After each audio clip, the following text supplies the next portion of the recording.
Bonjour à tous, c'est Aurélie, j'espère que vous allez bien. Bienvenue dans cette vidéo dans laquelle je vais parler d'un thème que j'aime bien et qui est lié à une citation donc, de Théodore Monod et que je vais vous lire tout de suite. Répondre à trop de sollicitations, s'engager dans trop de projets, vouloir aider tout le monde en toute chose, c'est succomber à la violence de notre époque. C'est vrai que dans notre société actuelle, du réveil au coucher, du matin au soir, on est sollicité en permanence, surstimulé par tout un tas de choses un peu qui clignotent. On a des divertissements, des choses qui attirent notre attention tout le temps, plein de choses à faire également. Et pour certaines personnes, ça peut être trop. Alors moi, je pense que c'est trop pour beaucoup de gens, mais je pense qu'il y a des gens qui sont plus sensibles que d'autres et pour qui c'est vraiment trop. Et je fais partie de ces gens-là puisque personnellement, je suis extrêmement sensible aux différentes stimulations de mon environnement, donc que ce soit les bruits, que ce soit la lumière, que ce soit les mouvements aussi quand il y a beaucoup de gens autour de moi, que ce soit les notifications sur mon téléphone. Et je me sens très vite surchargée d'informations, je me sens un petit peu engloutie. J'ai l'impression de me noyer, parfois d'être stressée aussi.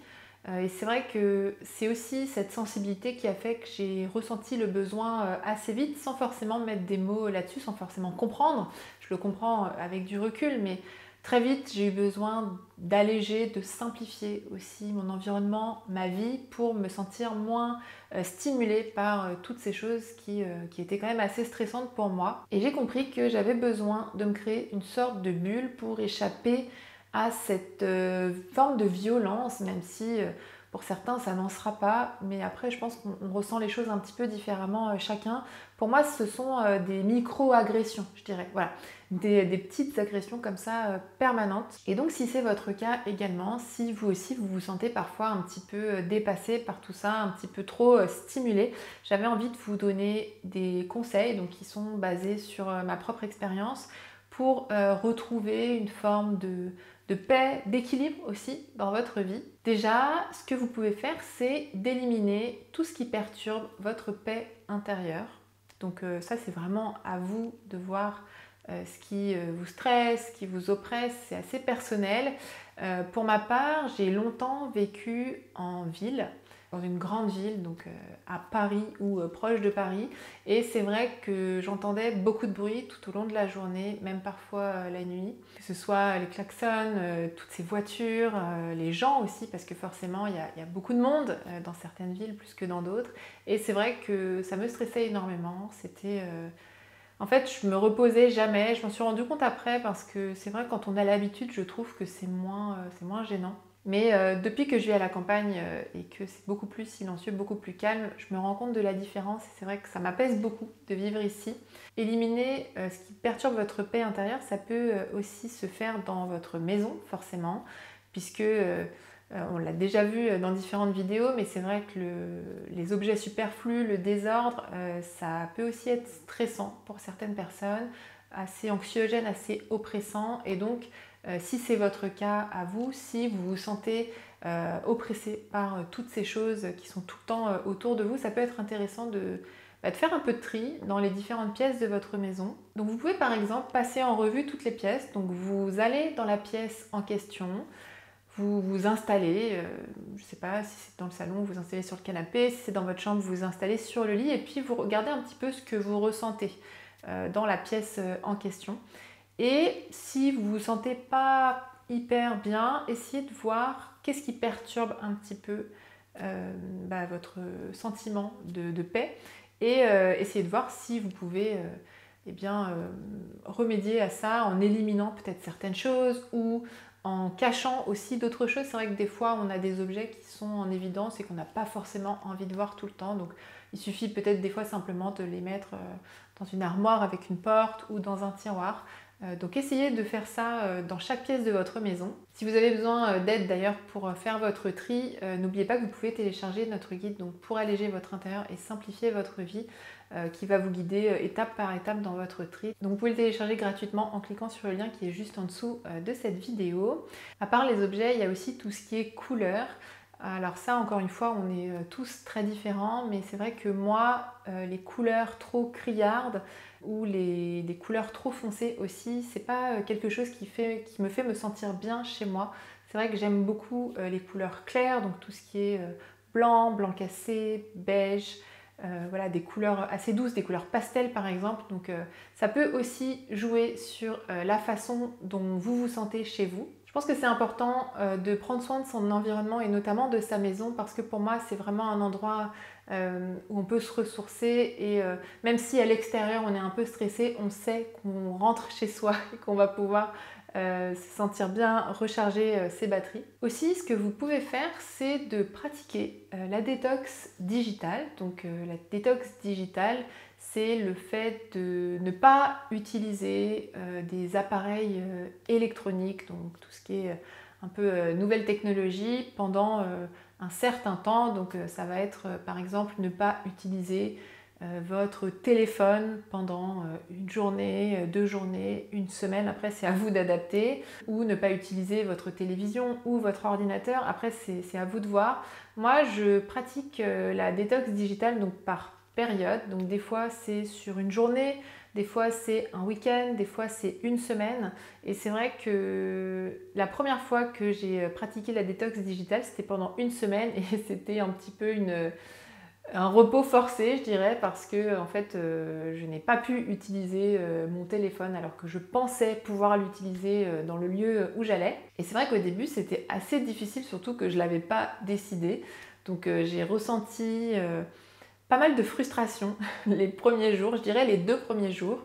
Et puis en fait, le 3e jour, ça a été vraiment comme une sorte de déclic où j'ai plus du tout eu envie d'utiliser mon téléphone. Au début, ça me manquait. Et puis le 3e jour, ça ne me manquait plus du tout. Et en fait, j'ai vraiment pu profiter de cette semaine vraiment sereinement en faisant d'autres choses. Donc j'ai beaucoup lu, par exemple. Je me suis beaucoup baladée aussi. Et c'est vrai que c'était très agréable finalement de ne pas avoir d'écran, de ne pas avoir de téléphone qui viennent dès que je m'ennuie ou dès que voilà, j'ai envie de faire quelque chose, de m'occuper les mains. Je faisais autre chose, je prenais un bouquin ou j'allais me balader.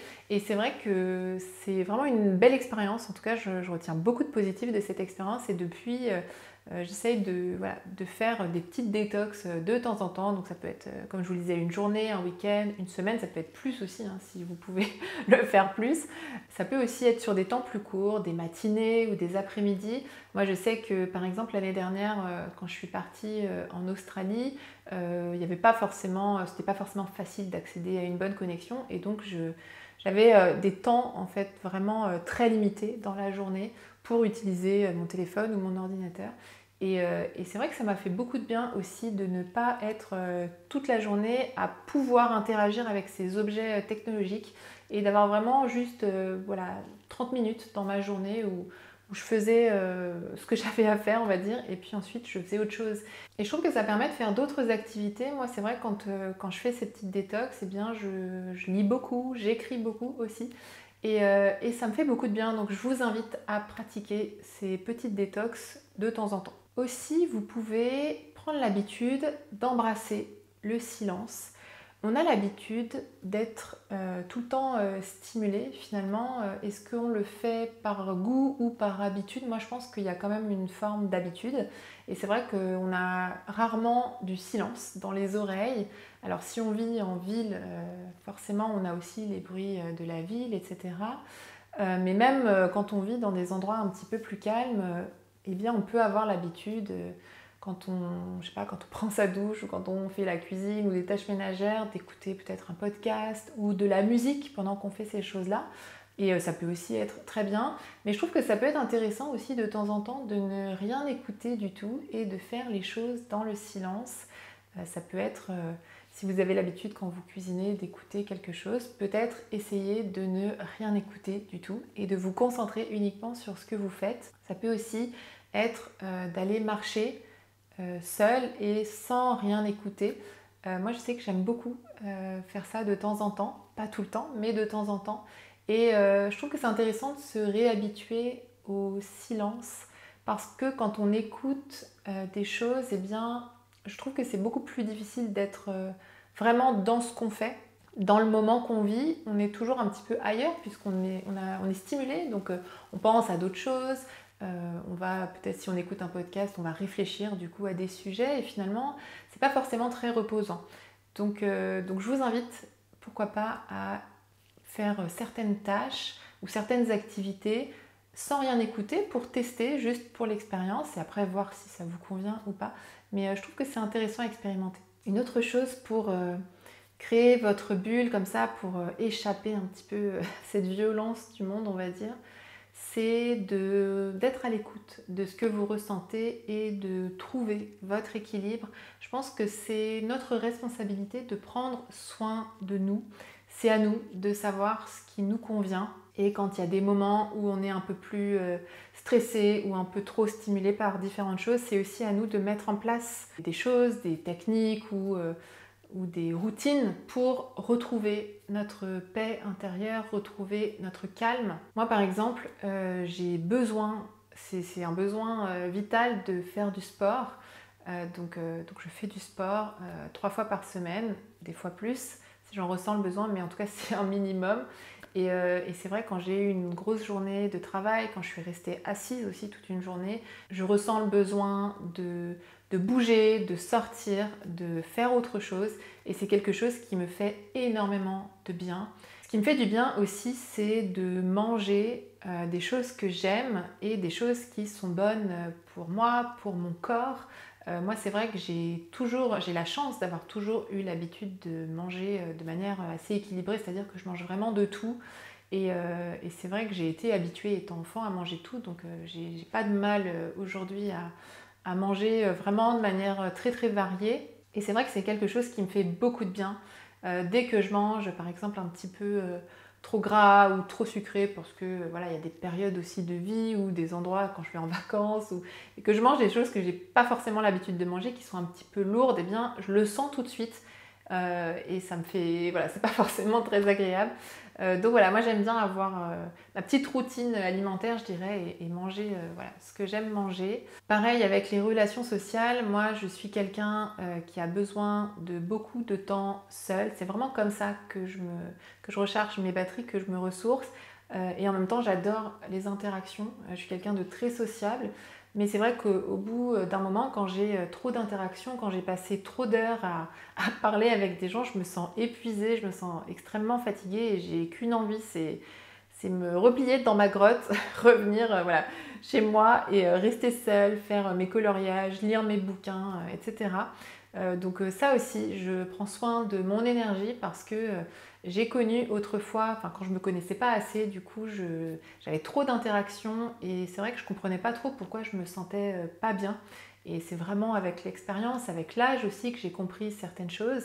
Et aujourd'hui, je prends vraiment soin du coup de mon énergie et je m'accorde le temps seul dont j'ai besoin. Et ça me permet vraiment de garder un bon équilibre dans ma vie et de rester comment dire, de bonne compagnie, on va dire, avec les autres, parce que quand je vois les gens, eh bien, c'est parce que j'ai vraiment envie de les voir et que je suis pleine d'enthousiasme et d'énergie. Une chose que vous pouvez faire aussi pour conserver comme ça votre paix intérieure, pour rester dans votre bulle et pour vous sentir bien au quotidien, c'est d'avoir des routines qui vous apaisent. C'est vraiment à partir du moment où j'ai lu le livre Miracle Morning, je vous en avais parlé dans une vidéo, je vous la mettrai juste ici, que j'ai découvert un petit peu le pouvoir des habitudes, le pouvoir des routines. Alors moi, je ne suis pas du tout dans quelque chose de très figé. Je ne suis pas du tout dans cette idée qu'il faudrait avoir toujours les mêmes routines, bien carrées, etc. Moi, c'est vrai, quand je lis des livres, je prends vraiment ce que j'ai à prendre et je laisse de côté ce qui me parle moins. Donc là, quand je parle de routine, c'est pas forcément quelque chose de très rigide, hein. Je parle des habitudes, en fait, de manière générale, des habitudes qui nous font du bien. Et c'est vrai que je trouve que c'est intéressant de mettre en place parfois, que ce soit le matin, le soir, même dans la journée aussi, pourquoi pas, des petites routines, des petites choses qui nous font du bien. Ça peut être, par exemple, le soir, de faire de la méditation si c'est quelque chose qui vous fait du bien. Ça peut être de lire aussi un livre avant de vous coucher plutôt que d'avoir votre téléphone. Ça peut aussi être de boire une tisane si c'est quelque chose qui vous apaise. Ça peut être d'écrire également. Écrire, c'est vrai que c'est très relaxant, je trouve. Donc à vous de voir aussi quelles sont les activités qui vous font du bien, qui vous permettent de vous apaiser. À vous de les mettre en place aussi, que ce soit le matin si vous avez un petit peu le temps, ou le soir aussi avant de vous endormir. Ça peut aider à vous préparer au sommeil. Je sais que des fois il y a des gens qui ont du mal à s'endormir, et c'est souvent, pas toujours bien sûr, mais c'est souvent lié à ce qu'ils font juste avant de se coucher. Et c'est sûr que si vous êtes sur des écrans ou à faire des choses peut-être très dynamiques, ça va peut-être être plus difficile de vous endormir. Donc ça peut être intéressant d'avoir une petite routine, je sais pas, de 20 ou 30 minutes, histoire de commencer à vous apaiser et de rentrer, on va dire, doucement dans le sommeil. Donc voilà pour toutes ces petites choses qui peuvent vous aider à vous apaiser, à vous créer une bulle de bien-être et à préserver un petit peu votre paix intérieure. Donc n'hésitez pas à liker cette vidéo si vous l'avez appréciée. N'hésitez pas à me dire en commentaire ce que vous faites vous pour prendre soin de vous au quotidien, pour prendre soin de votre énergie, de votre paix intérieure. N'hésitez pas à partager votre expérience, vos astuces, vos conseils dans les commentaires. Je pense que ça peut être intéressant d'échanger à ce propos-là. Si vous avez envie de faire du tri chez vous pour alléger un petit peu votre intérieur, eh bien vous pouvez télécharger gratuitement notre guide. Donc c'est un support qui vous accompagne étape par étape dans votre tri. Donc vous pouvez le télécharger en cliquant juste ici ou sur le lien qui est juste en dessous de cette vidéo. Et moi je vous dis à très bientôt dans une prochaine vidéo. Salut!